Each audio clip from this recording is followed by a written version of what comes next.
and I thank Nestler to giving me the opportunity to give this webinar. In my talk, I want to cover the evidence of nutritional or possible nutritional interventions to primary prevention of the different types of allergic disorders. So you all know this slide or picture, and it clearly shows that both food allergy and eczema is peaking in the first year of life in the prevalence and declines later, while asthma and allergic rhinitis comes later. But this also shows you that really for preventing this, particularly the eczema, which is so frequent, needs to happen very early in life. So the months pre-natally and the early months thereafter. And these are data from a real life cohort. This is a GINI plus cohort. Healthy newborns, almost 6,000, born into families with and without allergy risk. So you can see by 1 year of age, eczema is about 3 times higher compared to food allergy in this group. And of course, food allergy, only a proportion is cow's milk allergy. So eczema is not equal to cow's milk allergy and has a different pathogenesis.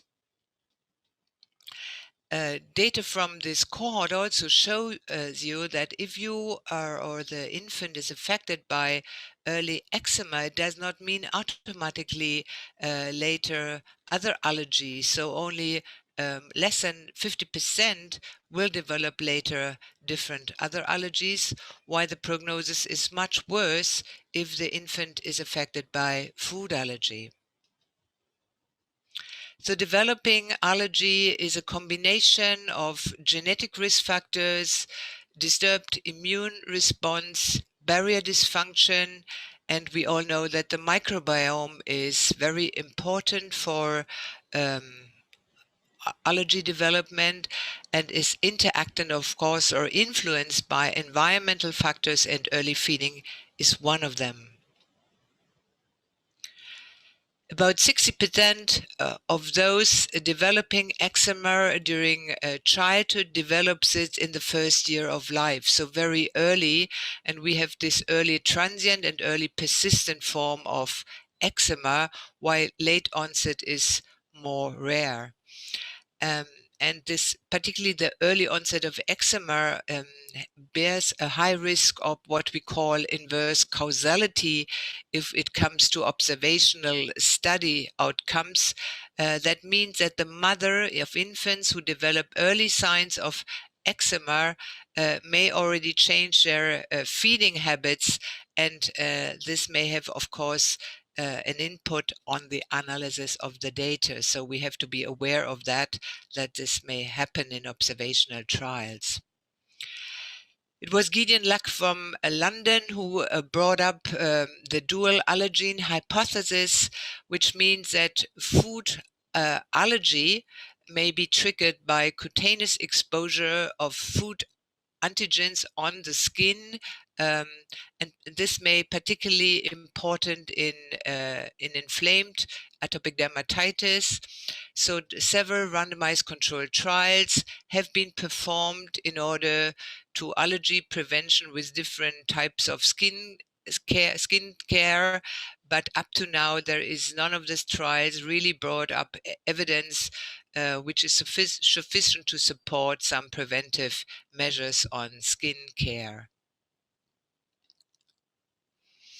Now, with this slide, I want to introduce you to the GINI cohort. As I said, it's a mixture, and we have 2 arms, and you may be more familiar with the interventional arm, which is about 2,250 children. These kids came all from families with allergies, and they were randomized at birth to 4 different study formulas. But the the larger group of this GINI Plus cohort is a non-intervention arm of 3,700 children, and they come from both families with and without allergy risk. And there was no intervention in this form. It was pure observational.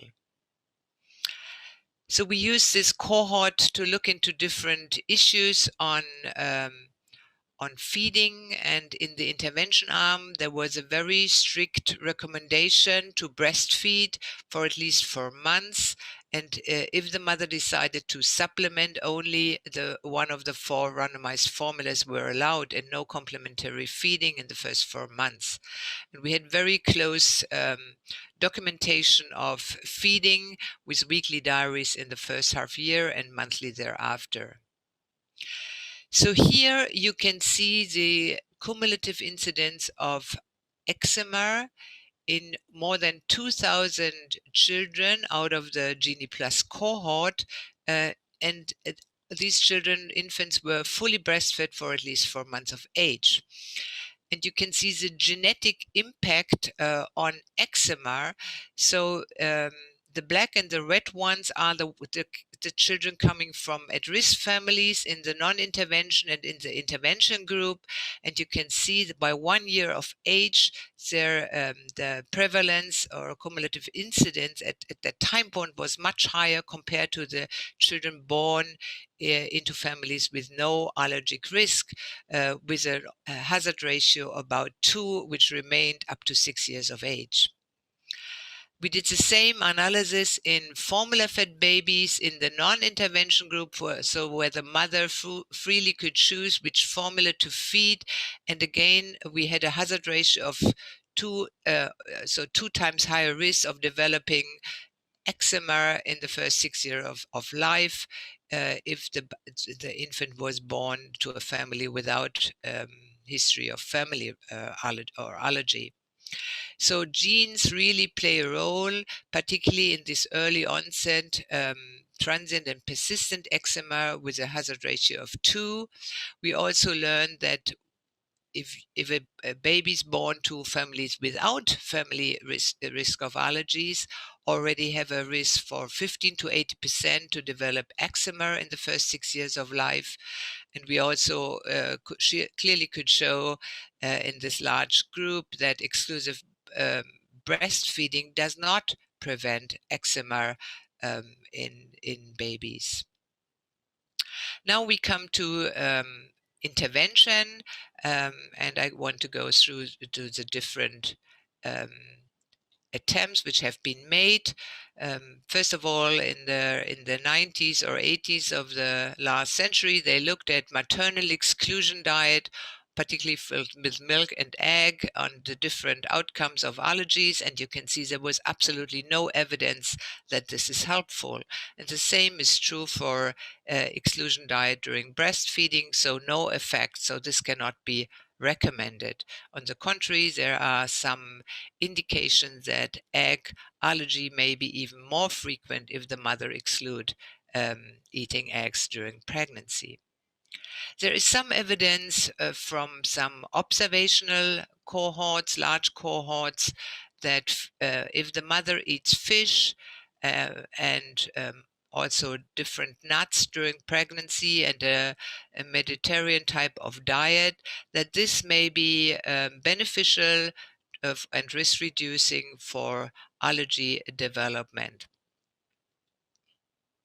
Now, breastfeeding, as you know, there is no way to randomize mothers to breastfeed or not to breastfeeding, so all evidence comes from observational trials. And as I mentioned before, reverse causation is likely, particularly with eczema. Still, looking at the studies or the evidence, there is some weak evidence that exclusive breastfeeding for at least 4 months may reduce the risk for eczema. The data for asthma is much more controversial. Now we come to the different formulas, and you know that we have different types of formula, those with intact protein, and the reference is always cow's milk infant formula. So there are data on soy and goat milk infant formula.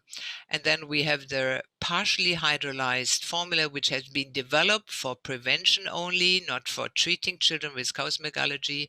And so we call them HA, or partially hydrolyzed formula, based on either whey or casein, or a mixture is possible. And then we have the extensively hydrolyzed formula, which are marketed and licensed for infants with proven cow's milk allergy. With amino acid formula, no data are available for prevention.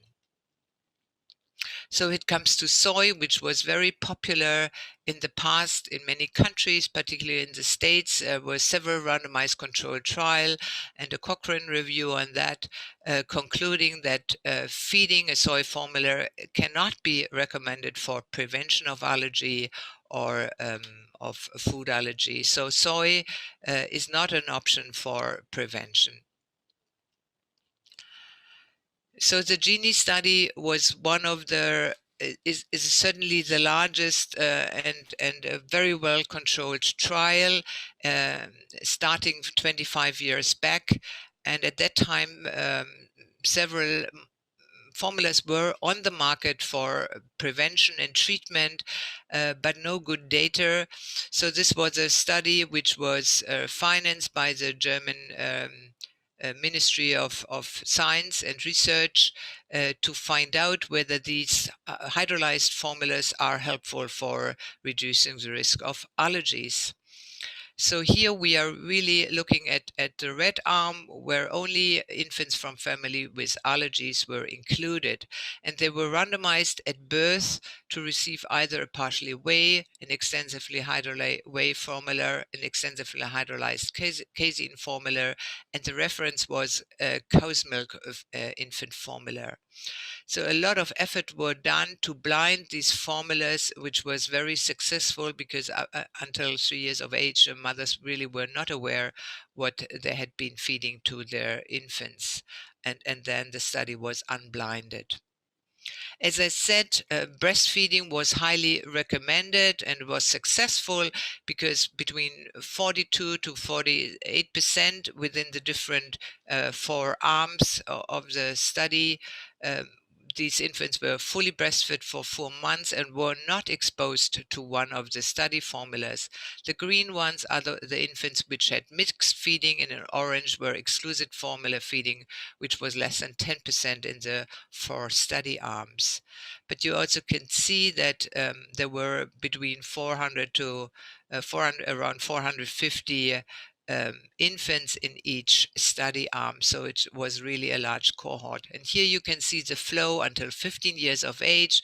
So by 6 years of age, when we analyzed the data, there was still more than 80% followed, both in the intention to treat and in the per protocol analysis. And by 15 years, there were almost 2/3 still available for follow-up, which is quite good for a healthy cohort. This was the analysis at 15 years of age, when we looked at adjusted cumulative incidence in the ITT analysis on eczema. The gray is a reference, a cow's milk, and you can clearly see that the 3 hydrolyzed formula performed better, there was lower cumulative incidence in eczema. This graph is maybe I lead you through it. It shows again the data on eczema at 15 years of follow-up for the ITT and the per protocol analysis. In blue, you see the cumulative incidence, what I showed you in the graph before, for the 3 hydrolyzed formulas compared to cow's milk. So this is the odds ratio, adjusted odds ratio, and the white bars is a period prevalence. So these kids having eczema between the years 11 to 15 years of age, so ignoring what happened in infancy. And you can see for the 2 formulas, the partial hydrolyzed whey and the extensive hydrolyzed casein, there was significant risk reduction for both items, cumulative incidence and period prevalence, in the different analyses. So eczema was clearly reduced by these two formulas. There was also some indication for risk reduction for allergic rhinitis, particularly in the period prevalence for these two formulas. The effect on asthma at 15 years was there, but very weak. But when we looked at all allergic manifestations together, again, a significant reduction in the ITT, but also in the PP analysis. So quite a good effect size to reduce allergic diseases by this nutritional intervention. Now, recently, the 20-year follow-up has been published, and now we are dealing with young adults, and we still have more than 50% of them in the cohort, and we had no indication that there were the dropouts were related to any confounders. And by that age, we could see that asthma was significantly reduced in the prevalence between 16 and 20 years of age. If these children or now young adults had been fed in infancy with a partial whey or extensively casein formula, so the reduction is by 50% compared to cow's milk. And the reducing effect on eczema, which I had showed you before and had been in the study all years along, remained also by 20 years of age. So we can conclude from the GINI study that formula-fed infants with high risk of allergies, that there is a possible to reduce their risk, particularly on eczema and maybe also on asthma in young adulthood by feeding these hydrolyzed or certain hydrolyzed formula. We did not see an effect on sensitization. A few slides on solid introduction. So there are recent data. Several trials have been performed to see whether earlier food introduction may be beneficial. And in fact, it could be shown both for egg, but also for peanuts, that early introduction, early means after or with the beginning of the 5th month to 6 months of age, is risk reducing compared to later introduction of egg or other strong antigens for food allergy. And I'm talking here on food allergy and not on other allergic manifestations. So it seems that after the immune system of the baby has matured, that tolerance induction seems to be possible by feeding from the 5th month onwards different allergic foods. So in conclusion, and this is for your clinical practice, there is no recommendation for maternal exclusion diet during pregnancy and breastfeeding, but mothers, pregnant women should have a regular intake of sea fish and also nuts and should follow a Mediterranean type of diets in order to reduce the risk in the offspring. Breast is best, this is true always, but unfortunately has limited effect on allergy prevention. There are now a large study showing that giving a milk bottle in babies who will be later breastfed increases the risk of cow's milk allergies. This should not be done in the maternity units.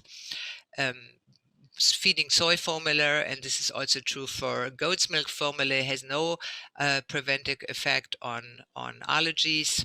And the data from the GINI study showed that some of the hydrolyzed formula being fed in the first 4 months of life is able to particularly reduce the risk of eczema on long term, but seems also be beneficial maybe for asthma later in life.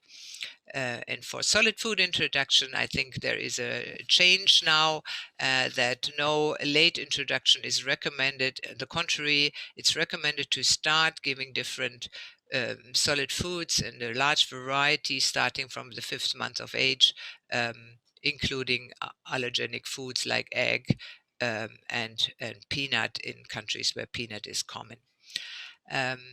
And herewith, I would like to thank you for your attention.